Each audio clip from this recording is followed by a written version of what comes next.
বৈষ্ণবের আচার্য হচ্ছেন বাবা ভোলানাথ। বৈষ্ণবের আচার্য ত্রিলোকের বড় বৈষ্ণব। আর যিনি বৈষ্ণবের আচার্য হন, বৈষ্ণবের আমরা কি বুঝি বাবা? প্রধান পোশাক তিলক সেবা, গলায় তুলসীর মালা, এই দুটো বৈষ্ণবের প্রধান পোশাক। কিন্তু এইবার আপনারা বলেন, যিনি বৈষ্ণবের আচার্য, যিনি ত্রিলোকের বড় বৈষ্ণব, বাবার গলায় দেখেছেন তুলসীর মালা? নেই তো। বাবার গায়ে দেখেছেন দাদার সঙ্গে তিলক সেবা? নেই তো। তথাপিও বাবাকে বলছে বৈষ্ণবের শিরোমণি। কেন? বাবা আভরণে বৈষ্ণব নয়, বাবা পোশাকে বৈষ্ণব নয়, বাবার ভিতর বৈষ্ণব। একটা কথা মনে রাখবে বাবা, সাজতে সবাই পারে। এ যারা দাঁড়িয়ে আছেন, যারা বসে আছেন, আমি কীর্তনিয়া সম্প্রদায়, সবাই সাজতে পারবে। সাজা তো সোজা, কই ভিতরটা বৈষ্ণব করে দেখাও। ত্রিনাদপি শনিচিন তরোরিব সহিষ্ণুনা অমানিনা মানদেন কীর্তনীয় সদা হরি। সাজের দরকার নেই বাবা। না রইল তোমার গলায় তুলসীর মালা, না রইল তোমার তিলক সেবা, না হইল তুমি প্রসাদ ভোজি, এগুলো তো পোশাক, কিন্তু ভিতরটা বৈষ্ণব। ঘাসের থেকে হৃদয় নরম করো। কেউ যদি এক গালে চর বসিয়ে দেয় আর একটা গাল বাড়িয়ে দাও, তুমি অন্যায় করনি, তবু মাথা নিচু করে স্বীকার করো, হ্যাঁ আমি ভুল করেছি। গাছের মতো সহিষ্ণুতা অর্জন করো। দেখেন গাছ অক্সিজেন দেয়, আমরা মূর্খ গাছের ডালপালা ছিটে দিই, বড় বড় গাছ ভেঙে দিই, কেটে দিই, আসবাবপত্র তৈরি করি। হ্যাঁ, কিন্তু 1 ঘন্টা যদি অসুস্থ হয় মানুষ, অক্সিজেনের দাম কত? গাছ আমাদের অক্সিজেন দেয়। যারা বৈষ্ণব হবে গাছের মতো সহিষ্ণুতা অর্জন করো। অমানিনাকে মান দিতে জানো। সমাজ যাকে সম্মান করবে না, সমাজ যাকে ঘৃণা করবে, তুমি তাকে মান দাও, তবেই তুমি বৈষ্ণব। অহর্নিশি তোমার মুখে কোনো আজে বাজে কথা নয়, অহর্নিশি কৃষ্ণ নাম। হেজি তোরা কত আবল তাবলে বাঁচালে বলিতে পারো, তাহার ভিতরে কি একবারও কৃষ্ণ বলিতে না? তাহলে আজকে এই জয় বিজয় অভিশাপ পেয়ে গেল, 7 জনম দৈত্য কুলে যাবে। কিন্তু এই ঋষিপুত্র এরা অভিশাপ দেওয়ার পরে নিজেরা অনুতপ্ত হলো। 4 জন দরজা ছেড়ে দিল। বৈকুণ্ঠপতি নারায়ণের কাছে 4 জন ঋষিপুত্র গিয়ে বলল, প্রভু প্রভু গো, একটা খুব বড় ভুল হয়ে গেছে, লঘু পাপে গুরুদণ্ড দিয়ে ফেলেছি। সে কি? তোমরা ঋষিপুত্র, ঋষিকুমার, তোমরা তো ভুল করতে পারো না। বলে করতে পারি না, কিন্তু করে ফেলেছি, লঘু পাপে গুরুদণ্ড দিয়েছি। কাকে দিয়েছো?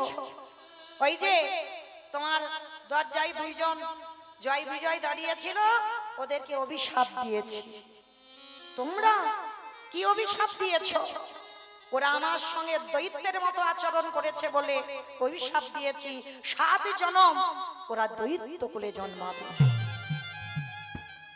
4 জনের ঋষি কুমার বলেন, প্রভু ভুল করে ফেলেছি, রাগের বশে তোমার সঙ্গে সাক্ষাৎ করতে দেয়নি, ক্রোধে অভিশাপটা দিয়ে ফেলেছি, কিন্তু ঠিক হয়নি। কত জনম ওরা দৈত্য দেখেছেন, এই হলো বৈষ্ণব। নিজে অভিশাপ দিয়ে অনুতপ্ত যে এটা ঠিক হয়নি, 7 জনম ওরা দৈত্য কুলে কষ্ট পাবে। নারায়ণ বললেন, ঋষি কুমার শোনো, ও জয় বিজয় তো বুঝতে পারিনি যে তোমরা প্রকৃত বৈষ্ণব। আর যার মধ্যে বাবা বৈরাগ্য এসে যায়, সে দিগম্বর হয়ে যায়। দিগম্বর মানে পরনে কোনো কিছু পোশাক থাকে না, খেয়ালই নেই যে আমি পোশাক পরে আছি কি পরে নেই, কি আমায় দেখলো কি আমায় দেখলো না, এসব চিন্তা তাদের থাকে না। তাদের একটাই চিন্তা, কৃষ্ণ চরণে দেহ মন প্রাণ সমর্পিত। কেউ আমাকে দেখে তামাশা করলো, কেউ আমাকে দেখে হাসলো, এতে যায় আসে না। বৈষ্ণব যে হবে এতে যায় আসে না। তো এইবার ভগবান বলছে কি করতে হবে বলো? প্রভু দণ্ডটা একটু কমিয়ে দিলে হয় না? বলে শোনো, তুমি যখন বলছো, তোমরা চারজনে যখন বলছো ওদের দণ্ড কমানো হবে, তবে হ্যাঁ, ওরা যদি আমাকে ভক্তি ভরে ডাকে তাহলে 7 জনম দৈত্য কুলে থাকতে হবে, 7 জনম উদ্ধার পেতে সময় লাগবে। কিন্তু যদি আমার সঙ্গে যদি শত্রুতা করে, কি বাবা সব আগে থেকে গটাপ হয়ে আছে, এমনি এমনি নয়, সব আগে থেকে রেডি। যেমন সীতা মা চুরি হয়েছিল, আগে থেকে পরিকল্পনা ছিল না? সব পরিকল্পনা তৈরি ভগবান। বাবা এগুলো বিচার করতে হয়। সীতা মা বলেছিল না রামচন্দ্রকে সোনার হরিণ ছুটে যাচ্ছে, হরিণ ধরে দাও।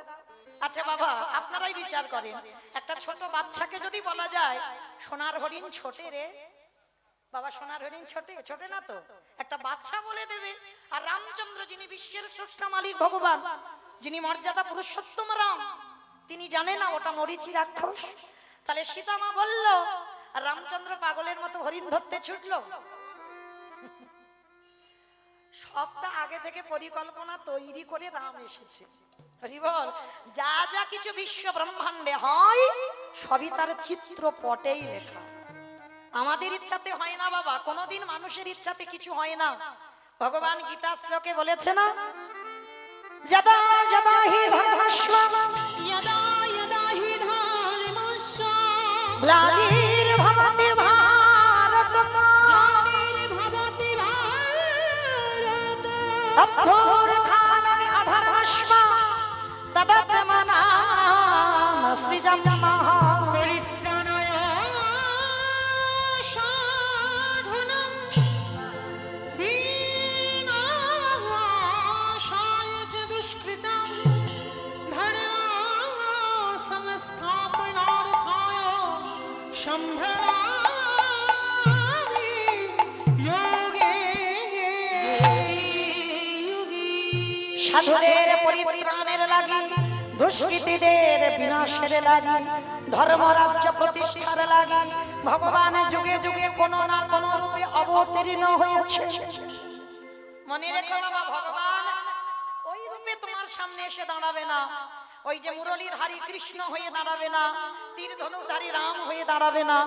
মানুষের মধ্যে ভগবান এসে কোন মানুষ রূপ ধারণ করে ধর্ম প্রতিষ্ঠা করবার জন্য তিনি এসে আমাদের সামনে ঢাল হয়ে দাঁড়ায়। নিতাই গৌর প্রেমানন্দে। তাহলে আজকে সব আগেকার বাবা পরিকল্পনা তৈরি হয়ে আছে। তাহলে ভগবান বলল শত্রুতা করলে 3 জনম আর মিত্রতা করলে 7 জনম। কোনটা নেবে জয় বিজয় বলে দাও। প্রভু তোমার চরণ ছেড়ে দৈত্য কুলে 7 জনম থাকতে পারবো না, তাতে যত কষ্ট পেতে হয় 3 জনম তো তোমার সঙ্গে শত্রুতা করব।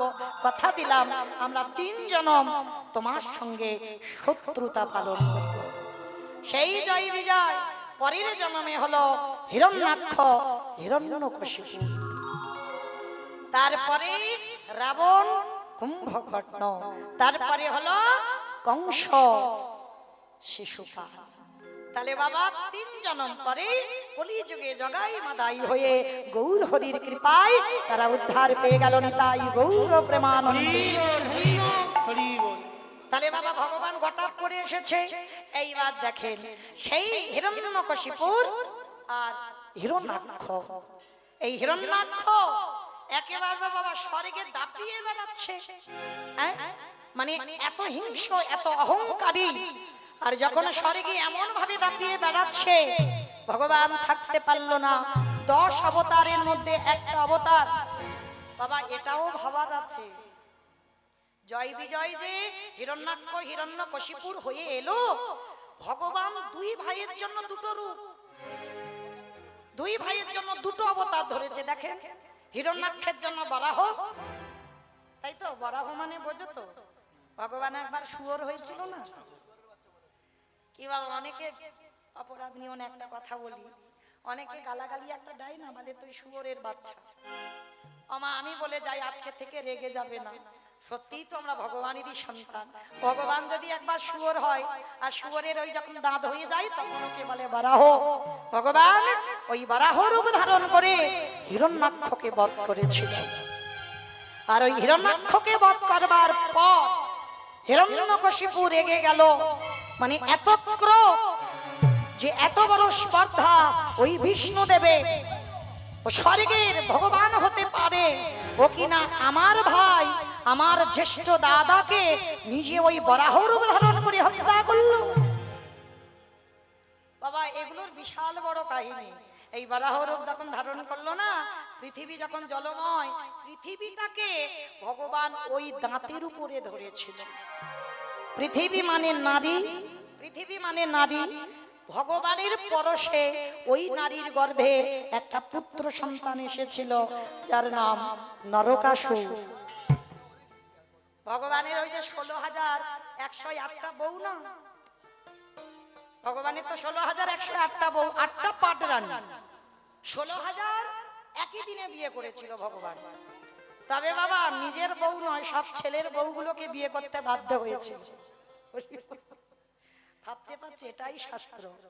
ভগবান বাধ্য হয়েছিল, মানে নরকাসুর মানে এমন অসুর, একটা একটা করে রাজ্যে যত যত নারী ছিল সব ধরে এনেছে বিয়ে করবে।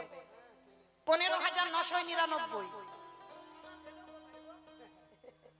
15,999টা মেয়ে ধরে এনেছে। একটা মানে যেমন গাড়িতে গ্যারেজ রেখে দেয় ওইরকম গ্যারেজে রেখে দিয়েছে, বিয়ে করবে 16,000 পূর্ণ হলে। কিন্তু বাবা একটা খুঁজে পাচ্ছে না। আর একটা যখন খুঁজে পাচ্ছে না, কোনো কথোপকথন হতে হতে বাবার কাছে গেছে, আর গিয়ে দেখে না মা লক্ষ্মী নারায়ণের চরণ সেবা করছে। আর সচরাচর আমরা কি বুঝবো বাবা, যাদের কোনো জ্ঞান চৈতন্য নেই, মানে বাবার পদ সেবা করছে মানে কাজের মেয়ে, দাসী টাসী হবে।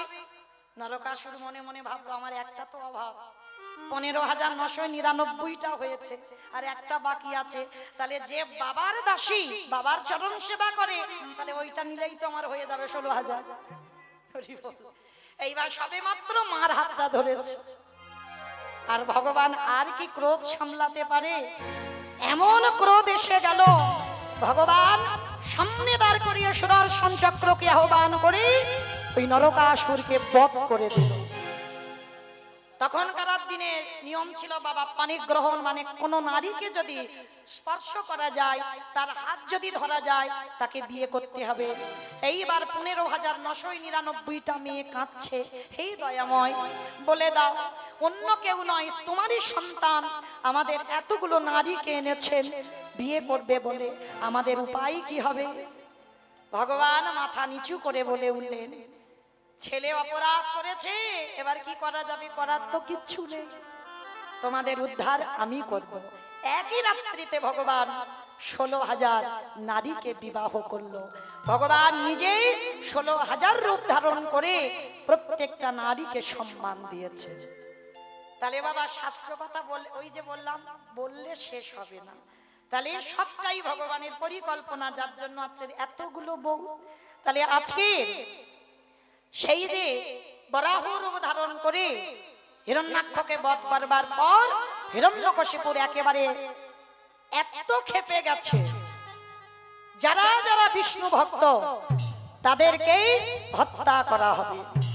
কেউ যদি ভগবান বিষ্ণুদেবের নাম উচ্চারণ করে তৎক্ষণাৎ তাকে মৃত্যুদণ্ডে দণ্ডিত করা হবে। কঠোর তপস্যা করছে।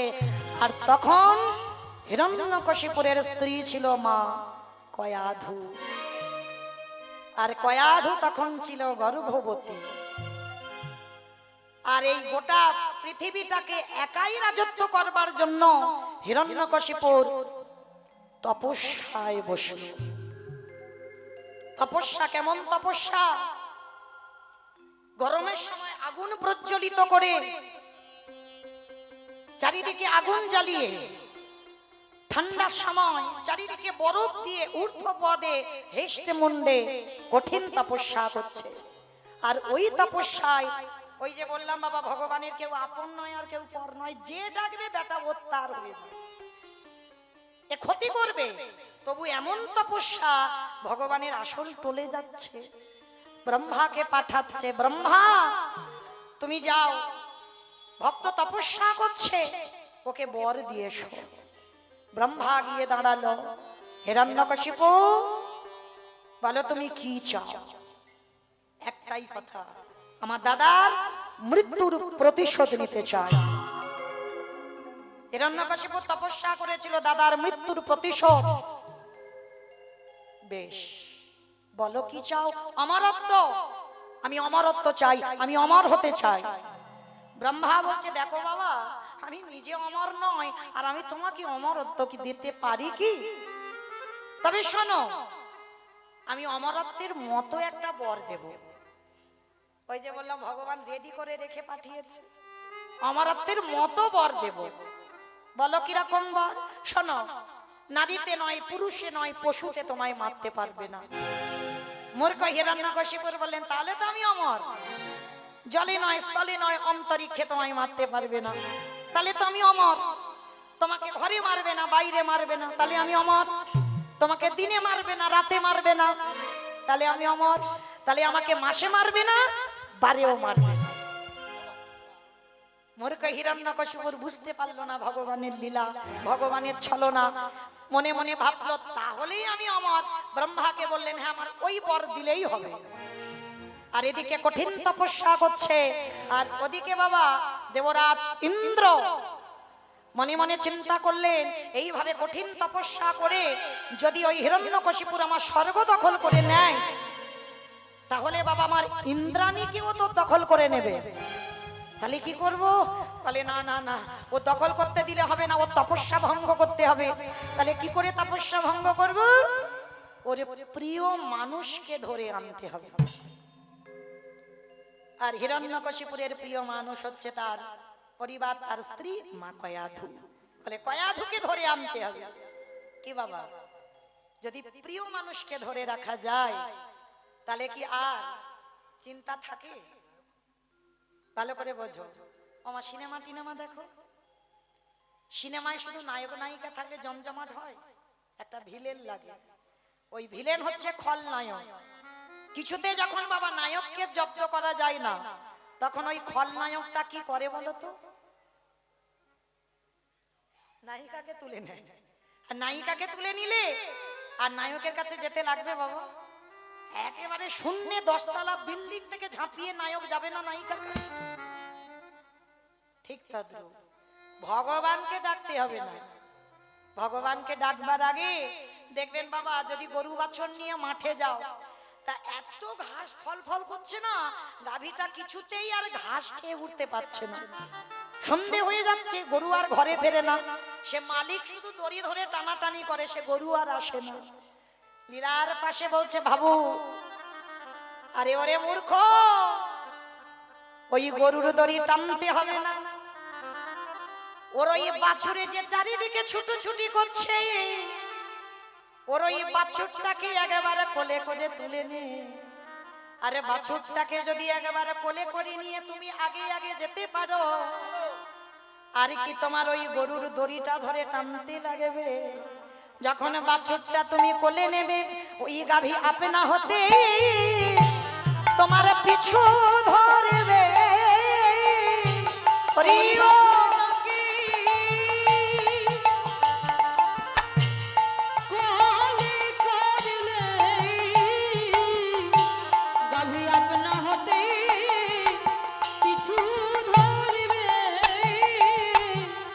বাবা ঠাকুর তত্ত্বটা বুঝেছেন?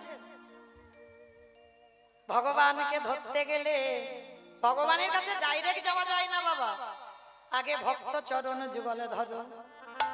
যেমন বাছুরটা কোলে নিতেই বাবা গরুটা পিছনে চলে এলো, আর টানাটানি করতে লাগলো না। তাহলে যদি কেউ ভক্ত চরণ আশ্রয় করে, ভগবানের কাছে যেতে লাগে না, ওই ভক্ত চরণ সেবা করলে ওগো ভগবানের সেই ভক্তের কাছে দাদা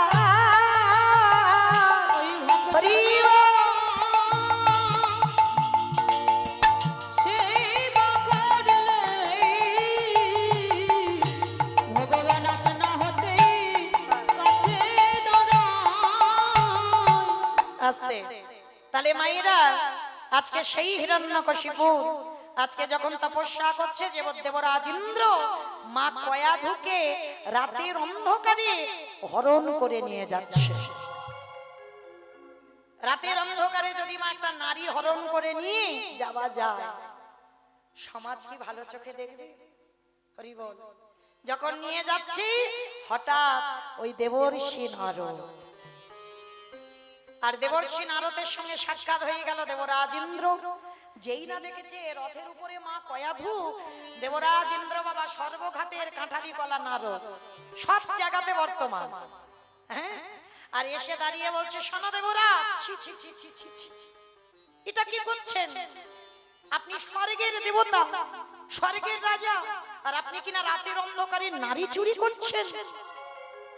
দেবর্ষি, আপনি বুঝবেন না, এই নারীর স্বামী তপস্যা করছে আমার স্বর্গ দখল করবে বলে, আমার ইন্দ্রাণীকে নেবে বলে, ওই জন্য আমি ওর স্ত্রীকে চুরি করে নিয়ে চলে যাচ্ছি। ছি ছি ছি ছি ছি, এটা কি করছে? নারী চুরি মানে একেবারে অনেক বড় পাপ, ছেড়ে দেন।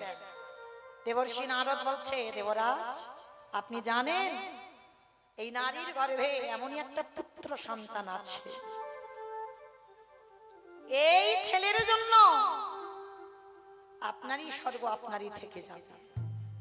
কারণ এই মেয়েটার গর্ভে যে ছেলেটা আছে যেমন তেমন ছেলে নয়, আসছে, ছেড়ে দেন। তা কয়াধুমাকে জঙ্গলে ছেড়ে দিয়ে গেল।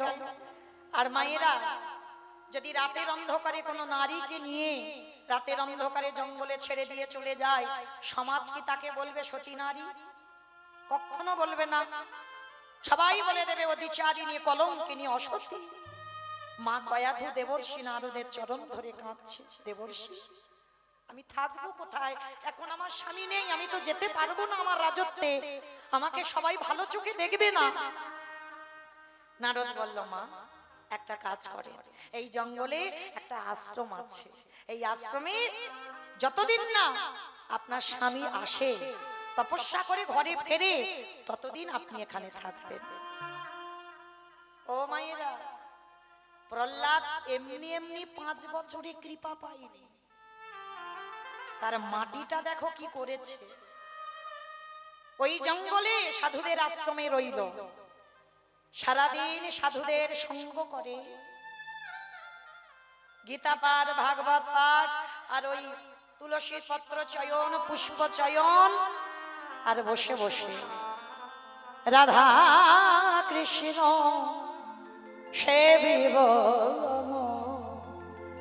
জীবনে মরণে,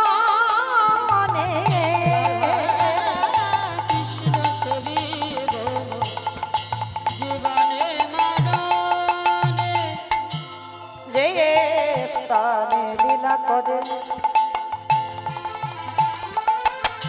ওই আমার যুগল কিশোর, যে স্থানে লীলা করে আমার যুগল কিশোর, সখীর সঙ্গিনী হইয়া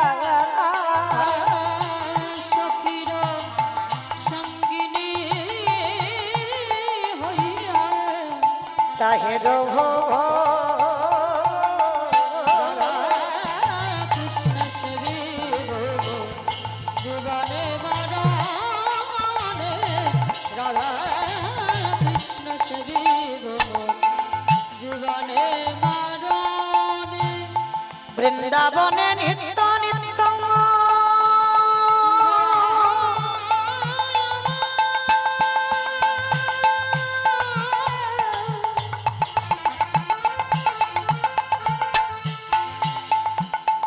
গোড়া গোড়া গোড়া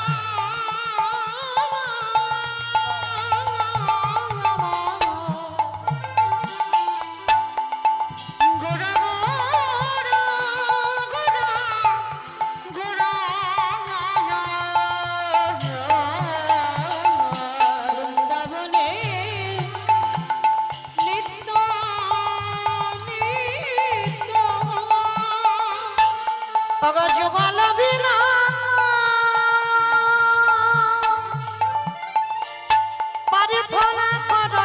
সদা নরোত্তম দাস। তার ধ্যান করই সদাই নরোত্তম দাস। প্রভু আমি ওই শরণে শরণ নিলাম, শুধু এ জন্মে না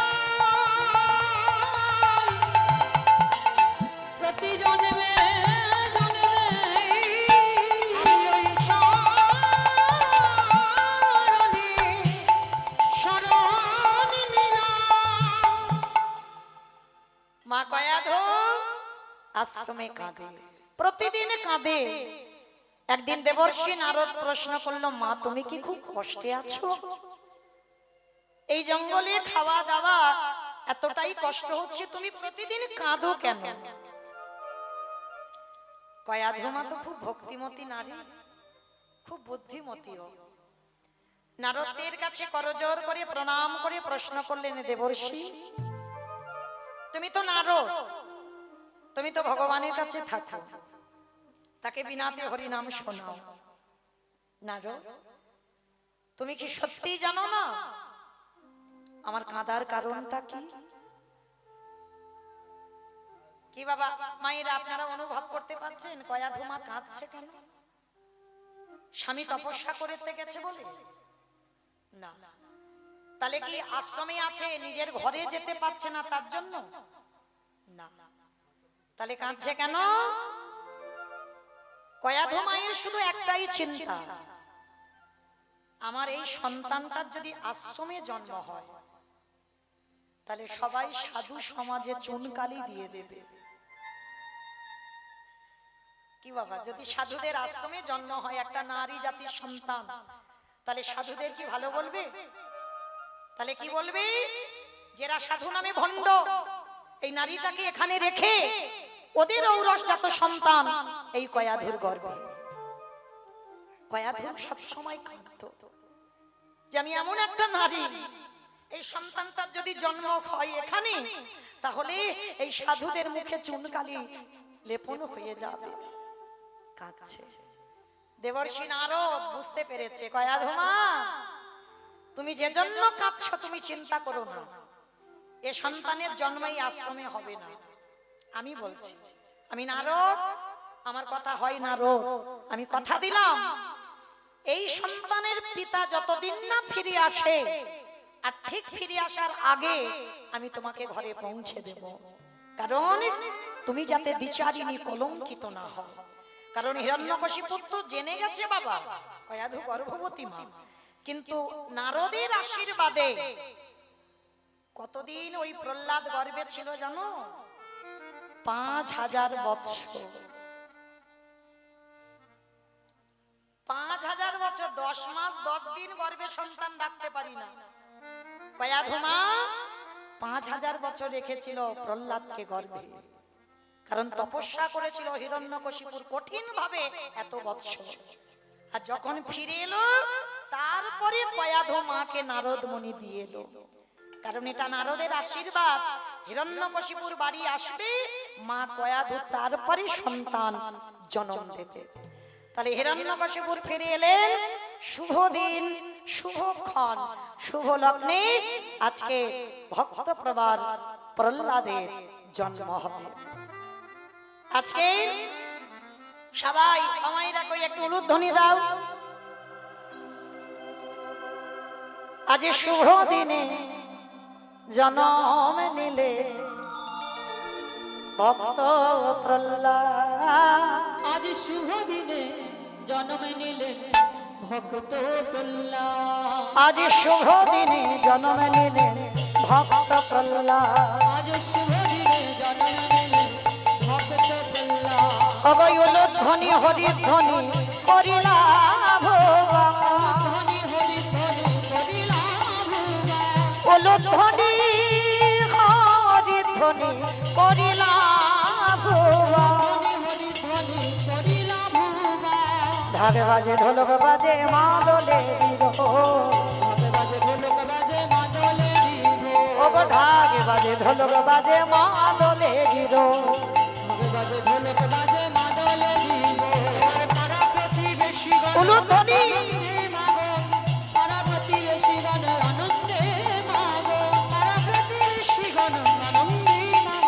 আনন্দ আর ধরে না, তাদের আনন্দ আর ধরে না।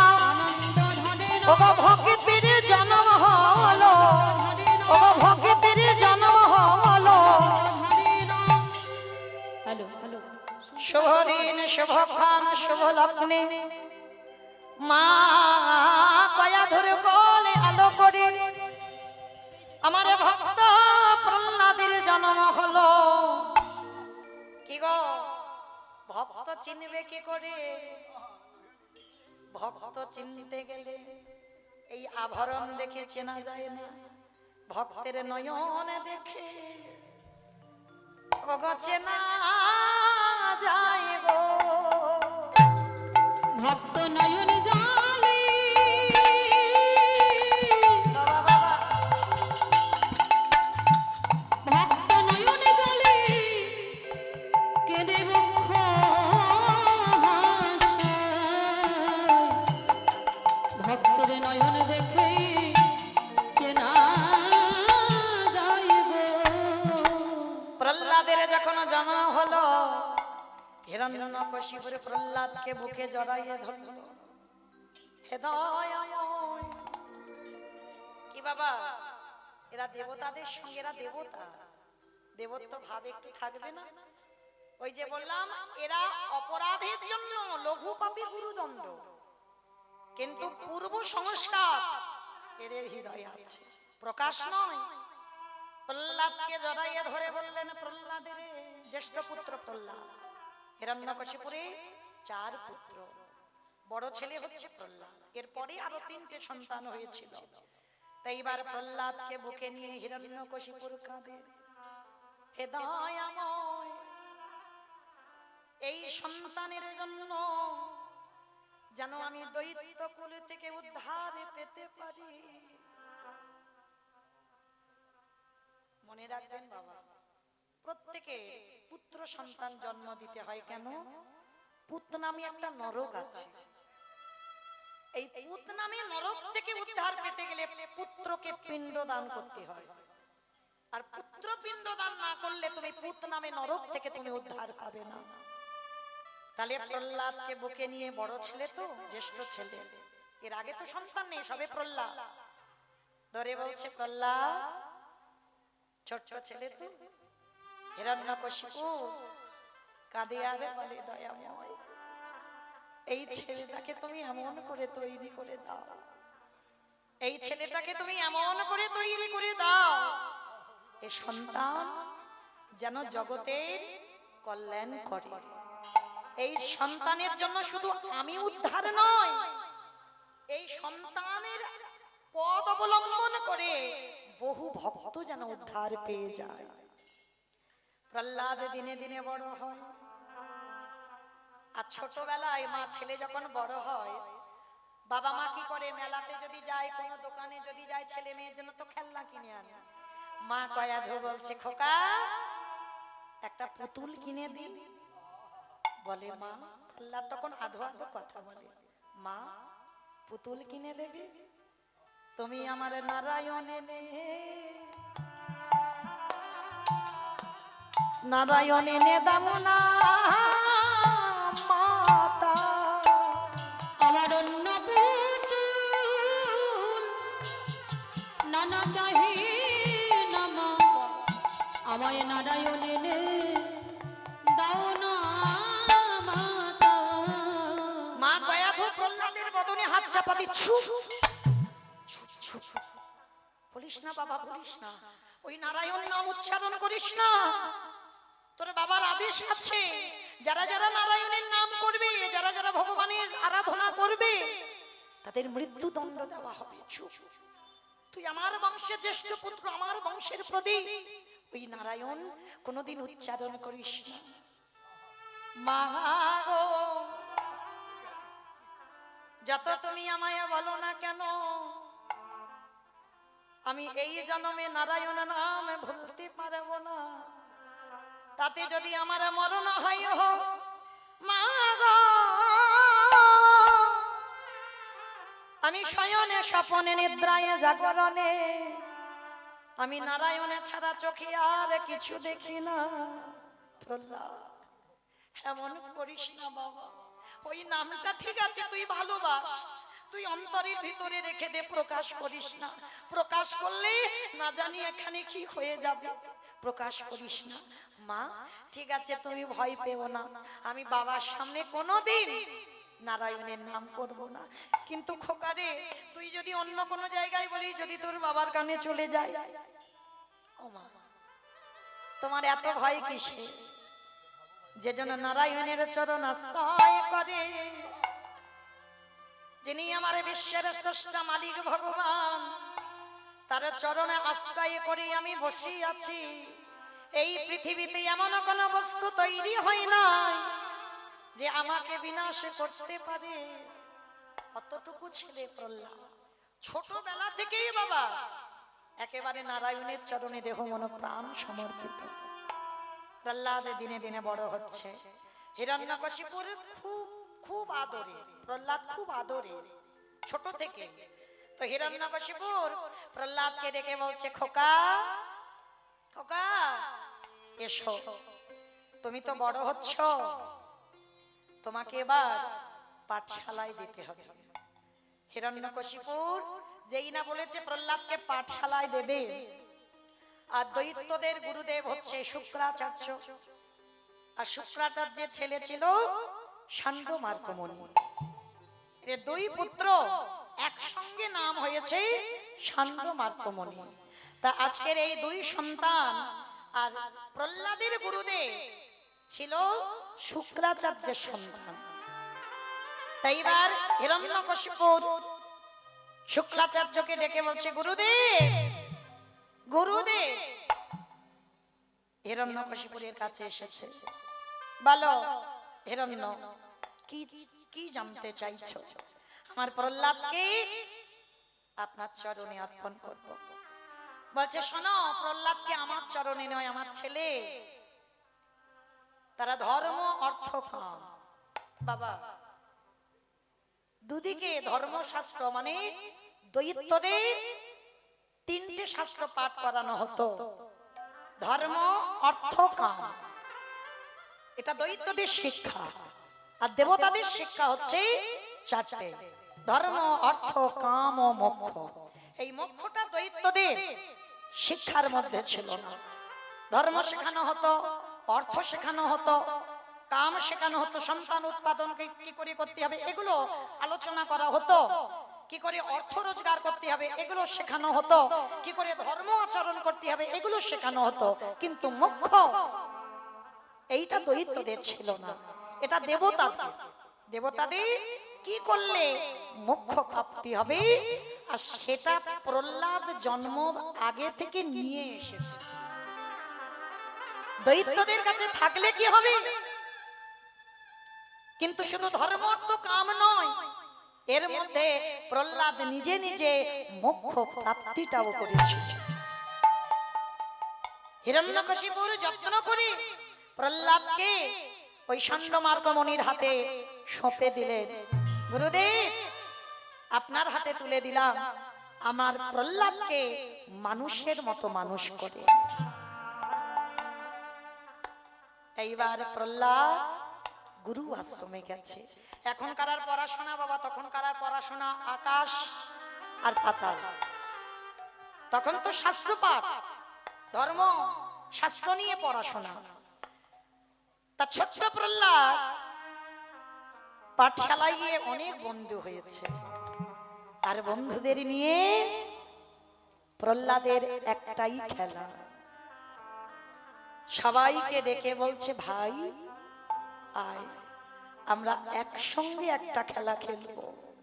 এসো ভাই, হরি বল হরি বল। হরিনাম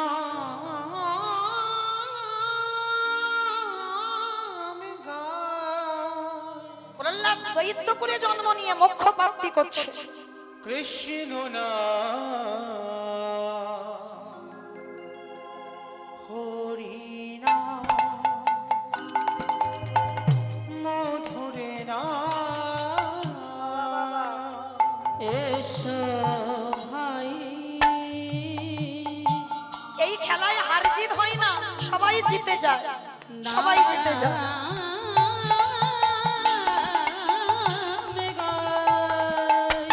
বাহ, কৃষ্ণ নাম হরি নাম। এই খেলায় ত্রিতাপ জ্বালা থাকে না বাবা। দূরে যাবে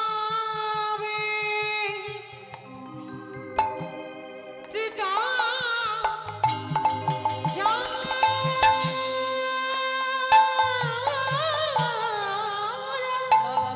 কোথায় দয়াময় একবারে দেখা দাও।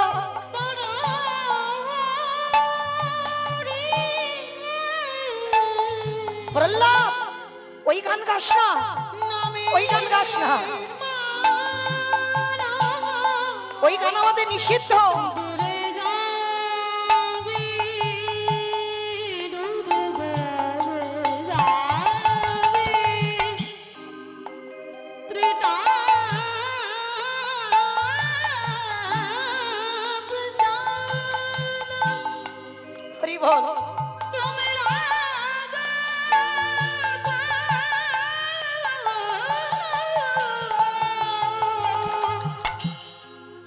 এই নামের মালা কৃষ্ণ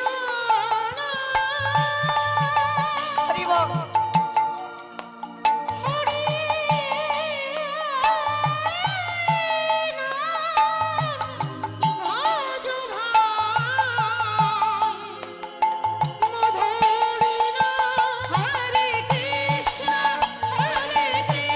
নিতাই বাবুরা হরি বল, হরি বল, হরি বল।